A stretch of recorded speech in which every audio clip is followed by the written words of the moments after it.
So today we're going to talk about COVID-19. And before our conversation, MK, we wanted to do a flashback of sorts and revisit our last podcast discussion on COVID-19 to see how some of our thoughts may have changed. So as of today's recording, and this is changing by the day, there are about 76,000 reported cases, about 2,000 deaths, a little over 2,000 deaths.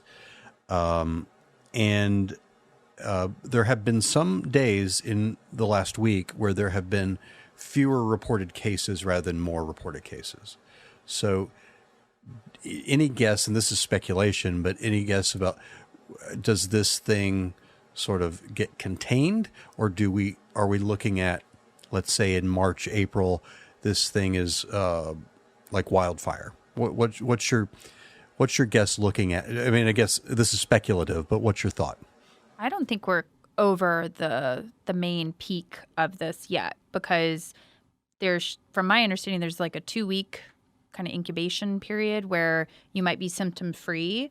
So that's why they're doing a lot of these 14-day quarantines, like the cruise ship and whatnot. So I would be curious to say probably the end of February. That, again, speculation, just a guess, because they started this hardcore quarantine, end of January? Is that correct? Probably. I think so. Around that.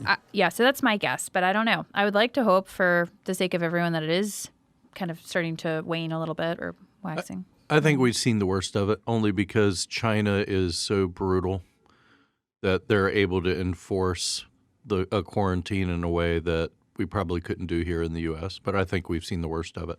I think we've seen the worst also because the more eyes around the world that are on it, the more people are keeping China accountable for what they're doing in some ways. And I'm not here all of a sudden doing a 180 and championing what they're doing. But early on, there probably was more likely underreaction, and China just sort of keeping that sort of censorship and wall in place. But it's become too big of a news story. It's become too big of a problem that the entire globe is focused on this and their efforts to address it. Last question. Psychologically, what do you guys feel like is the best way for our country and for us to respond to this particular current threat? Are there things that we should be doing more of, less of? What do you think is the best approach to respond? Normally I would say breathe, but that doesn't feel appropriate right now. Take a deep breath. Wow. Sorry. I would try to reframe things and ask yourself, what are the odds that that's actually what I have? So if you start to feel flu-like symptoms, it is possible that you, especially if you have traveled to China. However, asking yourself, okay, well, what are the odds that's really what it is? So just having some challenging statements to yourself if you are having fear over those things. I do think, though, that psychologically there is a strong argument to be made to limit your fixation on the news cycle. I mean, the news cycle by and large is designed to unintentionally provoke fear and paranoia, negativity. Fear sells more than positive or happy stories.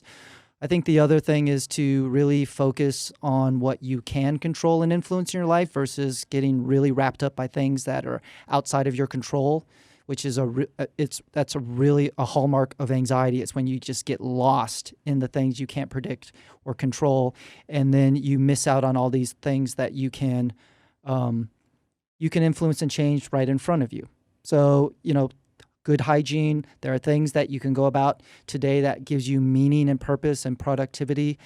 And if you find yourself getting really spun up by what's going on around the world, take a step back and say, is there anything you can do about it? And what are the odds that it's going to negatively impact you?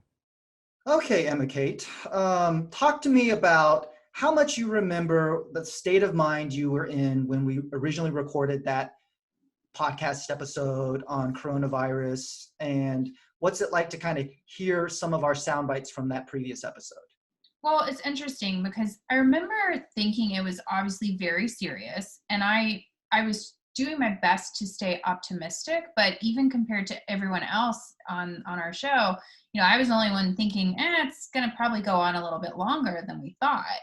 And even then, like what is currently happening in my wildest dreams, I could have never imagined. So I knew it was serious, obviously, but nobody could have predicted this. Yeah, the thing I was really struck by revisiting that episode was, for the most part, our conversation was very limited and contextualized to China. And we really didn't have much or any of a conversation of the implications of the coronavirus crossing the ocean and hitting the United States. So in a lot of ways, we were very, very narrow-minded in that scope, just thinking that this was a foreign pandemic or problem similar to SARS and some of the other Ebola, some of the other kind of viruses or things that have hit globally during our lifetime, but we never necessarily felt the impact in our own lives because we sort of felt safe and removed from that. Boy, that has changed, Correct. right? Correct. The other thing that I'm struck by was, you talked about you try to be optimistic. I try to, both in my own life, but in my professional work, try to be the voice of reason when it comes to like irrational or escalating fear and worry, especially when we work with folks that they have this high level of fear and worry about things that are very, very unlikely to happen, or the the implications are very small or minimal, right? When you come across a family or a teen that gets a C on one exam and is worrying that they're not going to get into college, that their life is over. And so I'm kind of already just sort of built in, my default setting is to try to calm people down. Let's try not to overreact. And I tried to bring that in this episode, but in a lot of ways, it's not so much that I think uh, now's the time to overreact, but there's a lot to be afraid of right now. I mean, there's a lot of things that are not irrational fears. They are genuine worries and concerns that people have and that even you and I have. Yeah, and I think, I'm glad you're mentioning that, because that piece about reframing and asking yourself what are the odds, that's one of my standard go-tos for helping people manage anxiety. Because what are the odds that a meteor could come crashing down? Now I might say they're a little higher. Like, I don't know. Like, they could just be a little higher. Because when if you were to have asked me what are the odds of there being a global pandemic that shuts literally the entire world down, I would have just said, that's hilarious. And it's not. So, I guess the biggest thing that comes to mind is it's the difference between like an actual problem that creates real worry. So it's something that's actually happening in the moment versus this what if, right? All these hypothetical worries. And, it's not something that's an issue at the moment, but it could be in the future. And so it's just, you have to choose to engage with the things that are an actual issue as opposed to going down that what if bunny trail, because that just leads you to a whole sea of issues. And it's, you do what you can in the moment. If you can solve a problem and you have the ability to navigate it right then, do it. If you can't, then that's where a lot of these other coping skills come in that, I'm sure you're talking a lot with your clients about too. Sure. And one of the reasons we wanted to record this episode was listening back to it. We were doing a lot of speculating. And so it was our best educated guess. And in a lot of ways, we missed the boat. And I think it's really important for people to both in their own lives, but even to hear us as mental health professionals, acknowledge when we get things wrong. We're only human, and we certainly don't want to fall into an arrogant, narcissistic tendency where we can't take responsibility, look at ourselves in the mirrors, and recognize, where we speculated or guessed a certain outcome only for it to be different. And we talk about that a lot in our work around the idea of a growth mindset or resiliency. And, part of resiliency is the ability to bounce back from adversity or failure.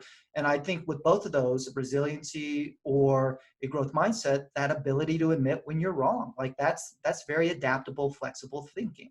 Mm-hmm. And I think just asking yourself sometimes too, and I think this is what we hit on earlier, it's, am I making the mistake of assuming that my perspective on this issue is the only one? And I think a lot of people have done that. We live in our silos on social media, and you can think about the pushback. There's been a lot of controversy surrounding misinformation, even with major media outlets. Like, it's not just Fox News. I mean, everybody was saying, oh, it's just the flu. Mm-hmm. And, oh, it's not that big of a deal if you're younger. And it's obviously that's not, none of that was really accurate. Sure. So let's talk a little bit about, we are living in the age of a global pandemic. We are self-quarantining, although it's really not by choice. There have been statewide, orders issued of stay at home or shelter in place for some of our listeners. And you and I see a different demographic or population in our clinical work, but let's talk a little bit about what the impact of all of this has had in our own clinical work, as well as just the overall mental health field. So one thing that I've discovered, and at first I thought maybe this was just anecdotal. I thought maybe this is just what I was seeing with some of my really anxious, depressed clients, but I have actually seen a trend, and there's been some articles coming out where a lot of these individuals that have historically had significant anxiety, significant depression are doing better during this slowdown. And it's, when I've asked them about it, it's more or less, oh, well, now I really see that I'm not the only one that feels disconnected. And, I don't have as much on my to-do list, so I don't feel that pressure to perform or that pressure to do something. And so, it's really this kind of great equalizer in certain ways, but then in other ways, it's really not, because a lot of lower SES families are the people that are having to go out there and, do the grunt work. And, there's also obviously the medical community too. So there's a lot of things, there's a lot of factors. Yeah, I've had a lot of clients talk about how at the peak of just their busy, demanding lives and schedules, they're getting 6 hours of sleep a night. And then every waking moment, their life is filled with something, and they're just going from one thing to another. Very stressful, very demanding. These guys now are getting 9 to 13 hours of sleep. And they're like, this is great. And we see their frustration tolerance increase, their irritability decrease, their ability to kind of, like, if their parents ask them to do something, to kind of comply without it turning into World War III. Like, all of these small things that we recognize, like sleep is a good thing. And I do think even before this pandemic, we really were kind of in a nation that was under-rested, if that's a word. Like, we were not getting adequate rest for the demands of our life. I mean, sleep is really one of those keystone habits. Like, I've actually been talking to a lot of people about their routines and sleep in general. And so for some families, we're seeing this like, oh, it's more peaceful, we're getting along better. And then for other families, that is just not the case. I have a lot of clients that are on the autism spectrum. And, one of the things that's fascinating is individuals that struggle with autism, they tend to have a hard time with changes in routines and flexibility. And so, I mean, the whole MO, like, if I could describe, what we have to do related to this pandemic, it's, we have to be flexible. Like, even today, as before we were doing this recording, there were some construction workers with like a ladder, literally like right outside of my apartment here. And I was like, well, we'll find out. So we just all have to roll with that. And it's hard. It's really hard. Yeah, that's a great example, though, of one of the things I've been really championing to all my clients and just people in my life is perspective. This is, if this doesn't give you perspective in life, I don't know what will. So the idea of, like, a couple months ago, a leaf blower might be something that would get us really irritated and be like, come on. Now it's just sort of like, you know what? We got to be flexible. Everybody is figuring this out as they go. We did not have the foresight to write a parenting in a global pandemic book that would have been a bestseller at this point. We just didn't see that. But what has it been like then? We're kind of reporting there's some areas that their stress or their challenges has decreased, but for others, for me, it would be some of my guys that really have really fractured and difficult relationships with their parents, whether it's their parents that maybe are just kind of tightly wound and can be unreasonable, or whether the guy is just kind of a little bit pompous and really is not open to being parented. Like, he just wants to do his own thing, and now he doesn't have an escape because he can't just kind of get out of the house. But what's it been like? We as mental health professionals, we're very conditioned to be sitting in the same room and looking our clients in the eye and just sort of have a lot of those nonverbals be a part of the therapeutic process. What's it been like for you shifting to teletherapy? Well, like even right now, I have been very open with my struggles with ADHD, and I am much better in the moment reading a cue. Oh, somebody's about to talk. Let me inhibit and let me not respond. I have struggled with the delay, the literal lag and the internet connection. So then somebody's not quite done yet, and then I try to start. So that's one thing that, for me personally, I'm working on. And I think it's really important to be transparent, which I am doing with my clients. Like, we are all in this together. We're all doing our own work on things.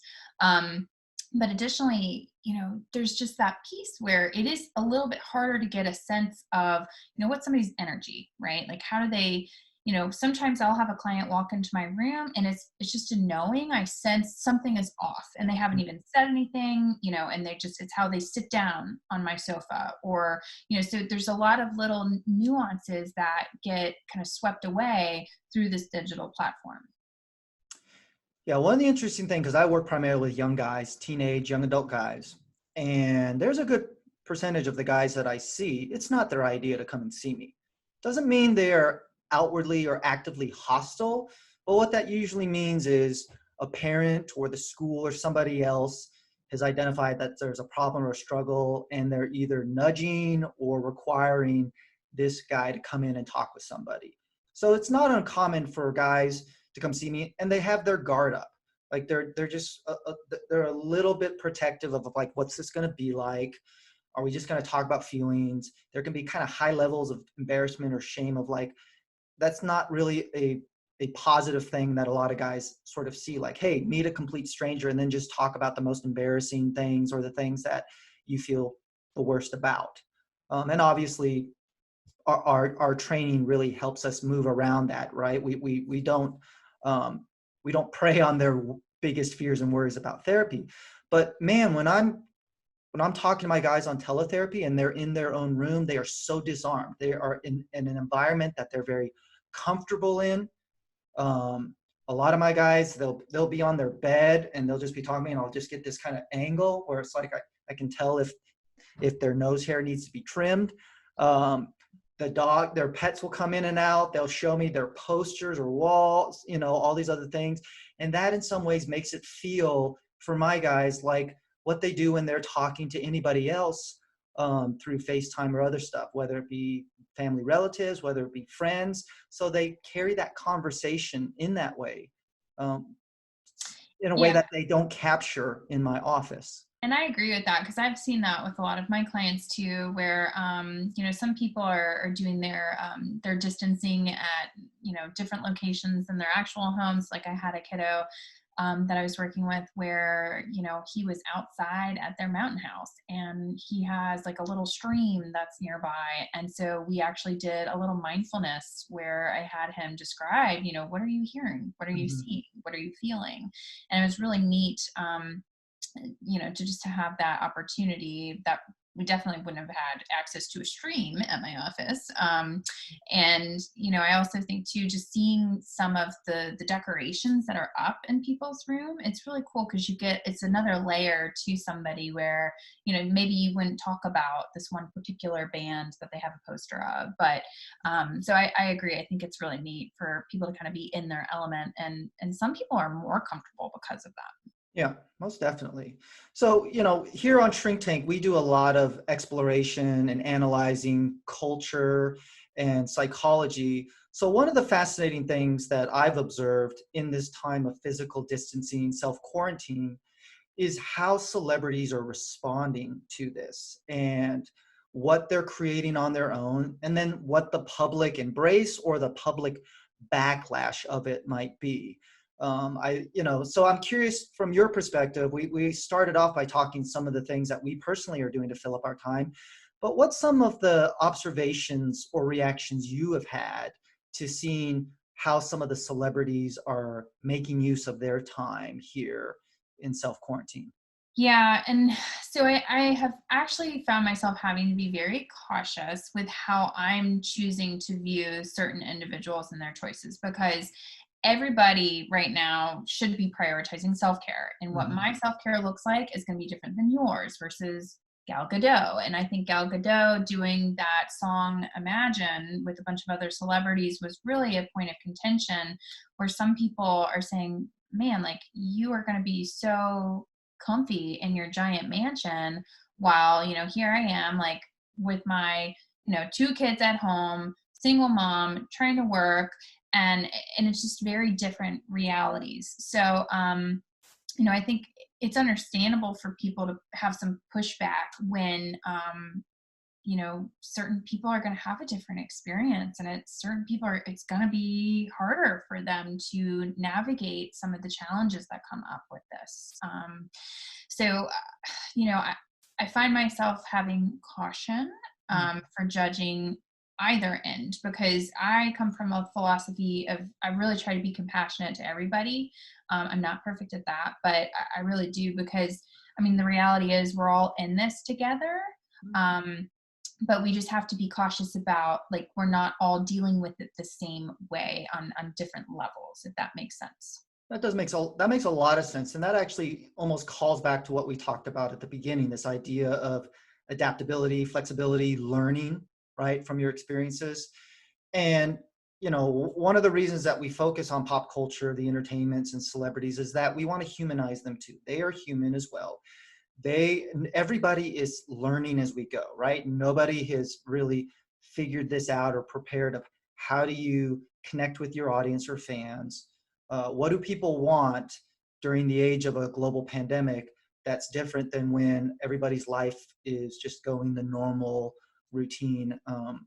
And I think what we've observed is that that disconnect between celebrity lifestyle of affluence and sort of showboating your wealth and privilege, that really, more so than ever, does not register with the general public, because people are losing their jobs left and right. People are having difficulty finding some basic necessities, whether it be cleaning supplies or toilet paper. People, loved ones are ill and they have to be separated from them. So if you're a fan of a certain celebrity, now's not the time where you want them to kind of showcase their, oh, I'm so bored in my 35,000 square foot mansion. And I think recently Ellen got a little bit of flack because she was just doing something, just kind of doing a show at her house, and she just made the off the cuff remark that it felt like jail, that she was in jail.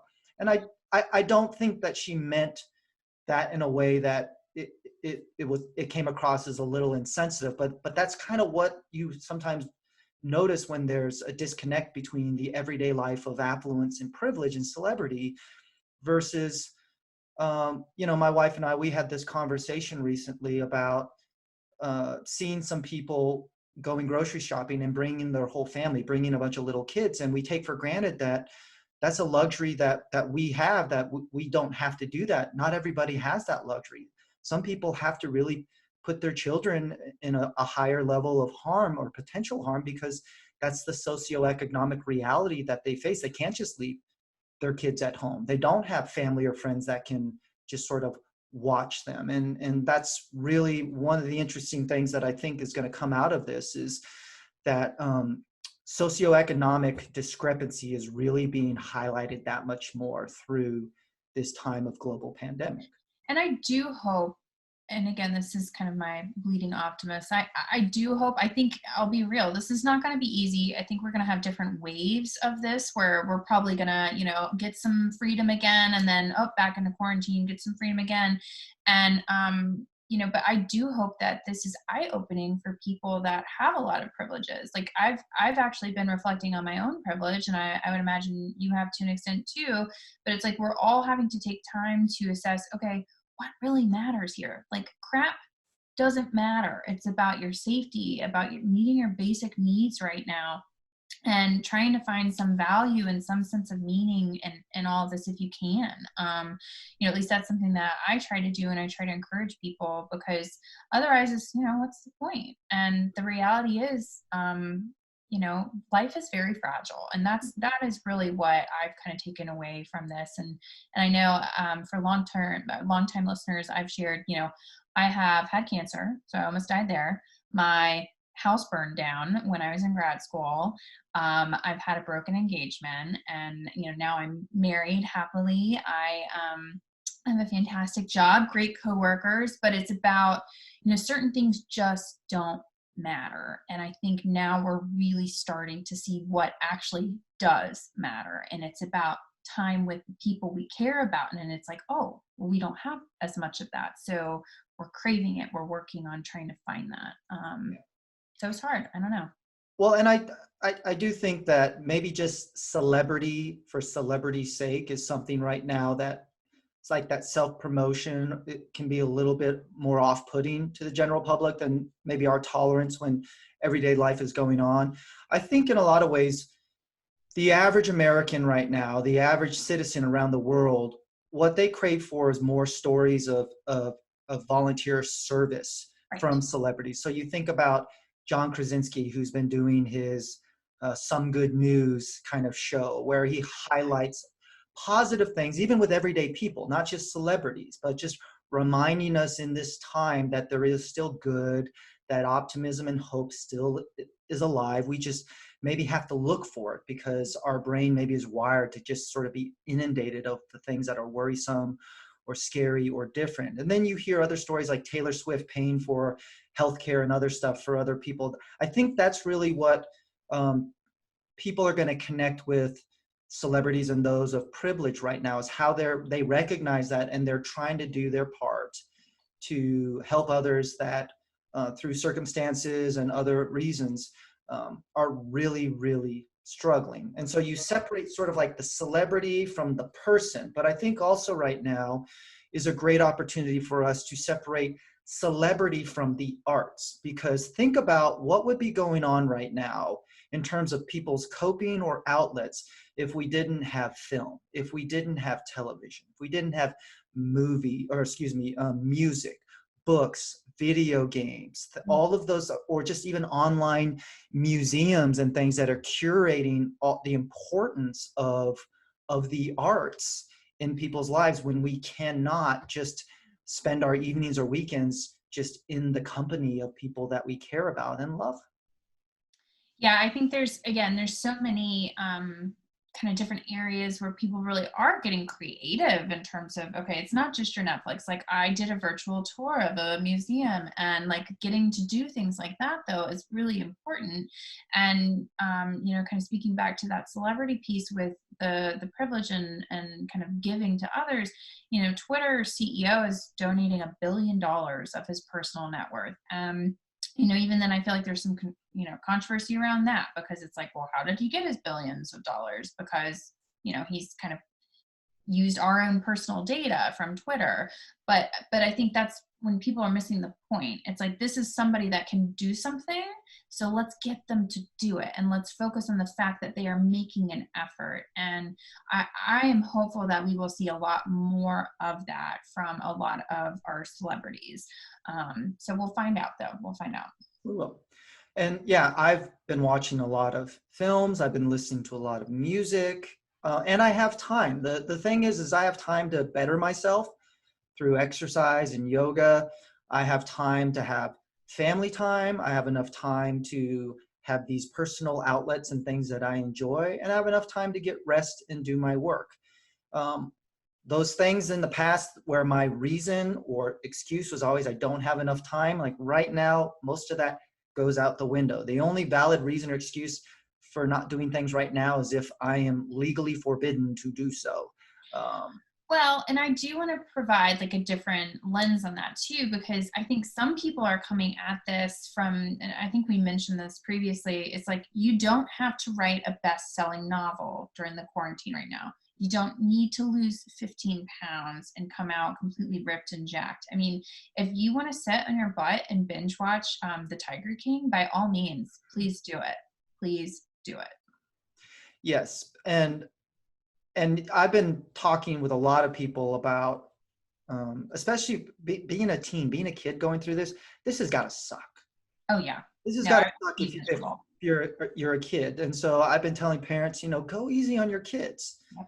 I've also been trying to tell kids, they may not be as an agreeable audience, go easy on your parents too. Everybody has lost something, whether it's a loved one, whether it's a job, whether it's the outlets and the space that they normally need to kind of cope with life. Everybody's adjusting and figuring this out together. And so for me, it's really, the message isn't like, how do you improve yourself? Although that's a message I've always had for everybody before all of this. But even now, it's really about how to be intentional, how to be really intentional to where no matter what, the time's going to get filled up. And if you want to binge watch Netflix and really kind of have a low motor today, just be intentional about it. Own it. Don't feel necessarily ashamed or that it's bad or wrong. Mm-hmm. Just own it. Feel like it's a conscious decision rather than a guilty pleasure, or that you should be doing something else. And so don't get a case of the shoulds. Yeah. Right? It's okay. Because there really is a lot of people right now, they're overcompensating with trying to control, when we're in a period where so much feels out of their control, that it can really start to ramp up people's stress and anxiety. So, and I truly believe there's a difference between being intentional versus controlling. You sometimes can arrive at the same outcome, but one is really about deliberate, intentional living, recognizing everything has a place. And then the other is trying to really feel safe and calm in an age where an awful lot really has been called into question of how safe we are and how calm people should be. Yeah. And I think it's going to be important for, and it seems like this is just a theme from kind of what we've talked about overall, is really just about building awareness, right? Awareness of what are your triggers for getting you ramped up? What are, your patterns for how you're using your time? How is your sleep, right? And so it's just tuning into, here's this opportunity where we're all, the majority of us are being forced to stay at home and hit the pause button. Mm-hmm. So, why not watch Netflix, but just be purposeful about it and say, I am doing this because I want to be distracted. I don't want to watch the news cycle right now. So I'm 100% in agreement with that. And I think that's awesome. So with wrapping this up, Emma Kate, give our audience one tip or recommendation, whether it's a pop culture piece of entertainment or whether it's something about their self-care. What's something that you would really want to encourage or highlight to our audience as they're coping and going through this time for themselves?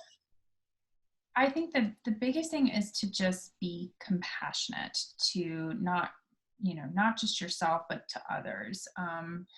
Some people are more skillful, so to speak, in terms of navigating stress and navigating traumatic experiences. And I think the reality is the more that we can practice kindness and love towards others with distance, then, we have an opportunity here to really, feel better about ourselves. Because even if it's just a small act, a small thank you, for, doing that extra Lysol wipe down at the counters, or, it could be, there's so many little things that we could do. But so I would say compassion for yourself and for others. And my favorite motto for my people is to say, moment to moment, we are doing the best we can.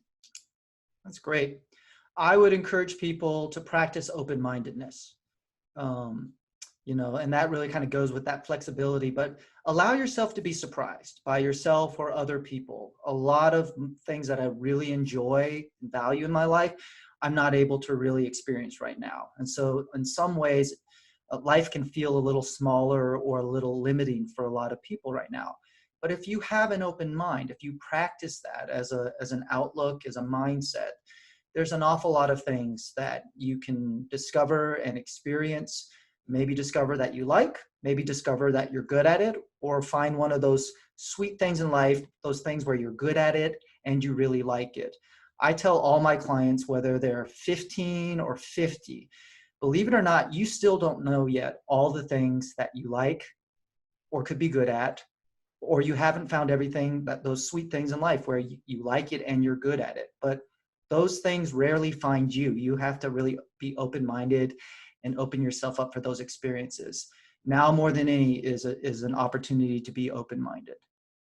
So, well, Emma Kate, I wish you health and safety as always. I've enjoyed the opportunity to get a peek inside my colleagues' homes a little bit as we all have shifted to remote work and things of that nature. In the coming weeks, we're going to continue the podcast. It may look a little bit different, but we're still here and we want to still hear from you all. So please be safe, be smart, take care. We're all in this together. Together, we're going to get through this. I'm Jonathan Hederle, signing off for myself and Dr. Emma Kate Reef in Charlotte. Tell your friends about us. Make it a great and safe week.